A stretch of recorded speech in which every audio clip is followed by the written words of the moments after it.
London, Canadian veterans of World War I commemorate the 27-year-old Battle of Vimy Ridge. Inspecting officer is General P.J. Montague, accompanied by Mr. C.W. Evans of the London Branch, Canadian Legion.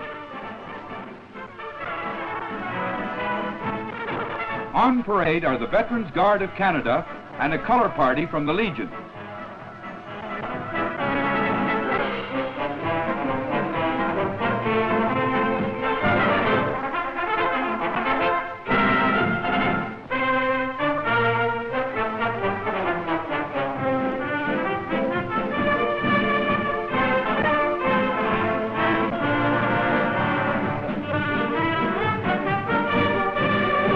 The boys of the old brigade now do essential work at Canadian military headquarters. They retain all their smartness and enthusiasm as they swing along in column of route. A simple service is held at St. Margaret's Church in memory of their brave comrades who fell in 1917.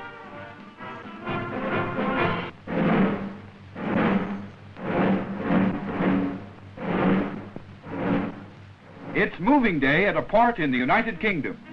More wives and kiddies of Canadian servicemen are off on their adventurous trip to the land of opportunity across the sea. All services cheerfully help in the embarkation. If a staff officer happens to be available, he becomes OC baby stowing detail, and the job goes merrily on.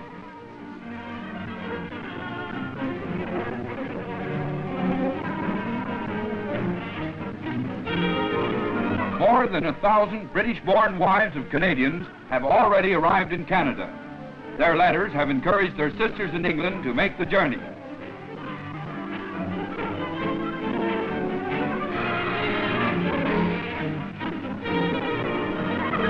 There will be many a gay welcome in farm, village, and busy city when their new daughters arrive in the Dominion. There they will find no air raid warnings, no blackouts, and no long queues in front of the fish shop.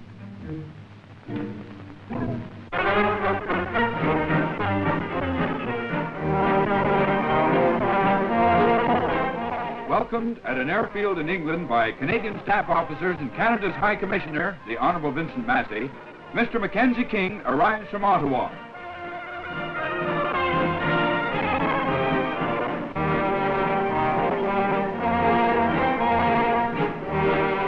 The long and hazardous journey across the Atlantic has left little trace of fatigue on the man who has guided Canada's destiny for so many years. Canada's Premier has come to attend a conference of Commonwealth Prime Ministers. They will discuss the future conduct of the war, economic and trade developments, international relations, and the many vast problems that confront Britain and the Commonwealth Empire in the new world emerging from the crucible of war. Mr. King brings a message from the people of Canada. I bring to all who are here the heartfelt greetings, good wishes of the people of Canada. We are solidly behind this great fight for freedom. We will be in this fight to the finish. We're looking forward with the deepest interest, as those of us, my little party, to sharing in the coming conference of premiers of the Commonwealth, meeting the Prime Minister of Britain again with his colleagues, and we're spending a short time in this island. I bring to you again, may I say, the heartfelt, warmest greetings of the Canadian people.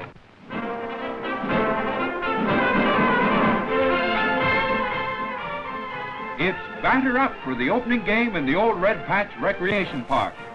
In the Army, you don't have to dig up a grandmother to bury in order to see a baseball game. The ladies from hell are taking on the Sawbones, Army Medical Corps to you, and they're not doing so well. All we need are the peanuts and the pop, and we could be back on the sandlot in Montreal or Medicine Hat.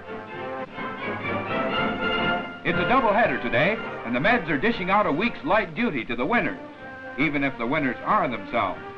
Oh, yeah? Amid the ruins of a Nazi headquarters, Captain, now Major C.F. Comfort of Toronto, finds inspiration. He is one of the group of official war artists of the Army Historical Section who record the war scenes on canvas. The master hand translates rugged realities into artistic compositions for future generations to view and remember.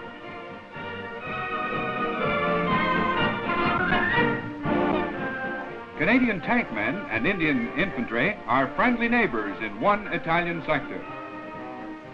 Lieutenant Emerson from Toronto explains to Lieutenant Harinder Singh from Punjab all about the Sherman Tank.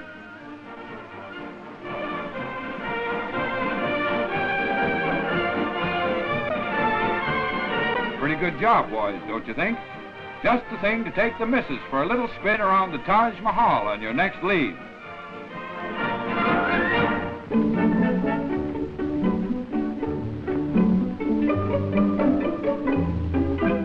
Once upon a time, there were 3 little bar lambs behind the line. Along came some big, bad Canadian wolves and scrounged them all away. The mobile lamb chops are very sad. They wanted to ride in a staff car. Let's all go A.W. loose, they say, and do. That's pretty strenuous exercise with your winter woolies on.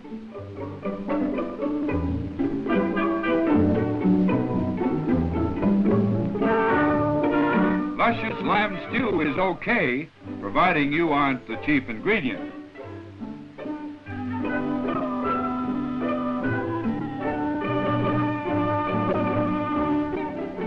You can't win in this man's army. The cook seems to have plenty of bully beef, so a little CB is dished out to the lambs instead. Our chums are kind of skinny anyway. So it's away to the big corral with a Jerry Mark IV tank to keep them company. We'll be stewing you some other day.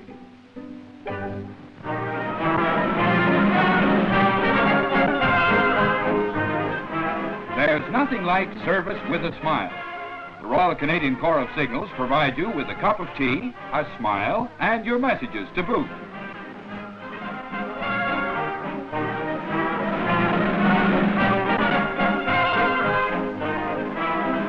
They might even talk you into delivering a few letters for them. But you don't mind, they're such a friendly lot of chaps anyway. A combination of wayside signal office and canteen has been built to be of service to the hard-riding DR. After a long journey, he may stop for a fag and a cup of cheering brew before he is away with his bath of messages to far-flung outposts of the Army.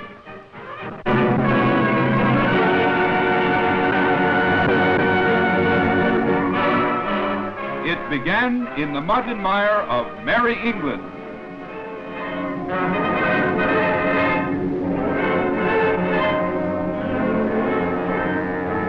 The Royal Canadian Engineers were called to aid British Pioneer Corps in the construction of an addition to a tank range. Ordinarily, this would have all been in the day's work, but bad weather continued and torrential rains fell for weeks on end. The graders would no sooner have a piece of ground leveled off when rain pockets would form.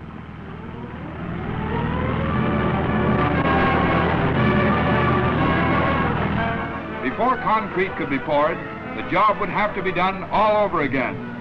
To aid construction, a universal crusher with a capacity of 50 tons per hour was set up. This is the largest of its kind in the Army. Work went on 24 hours a day. Battling against time and weather, the engineers completed their job on schedule.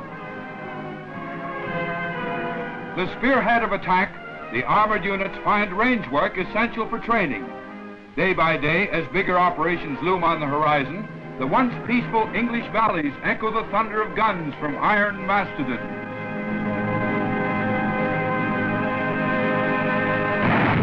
The crews use every available daylight minute to perfect their deadly accuracy. Experience gained in the range will concentrate that firepower, which will drive the enemy from his fortress Europe.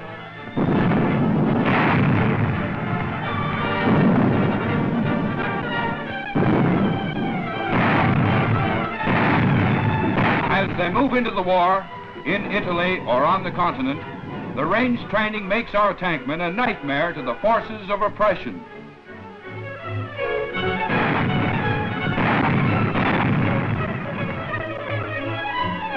When final victory arrives, full credit will be due to the man who toiled with a pick and shovel in muck and mire to build for training and transportation.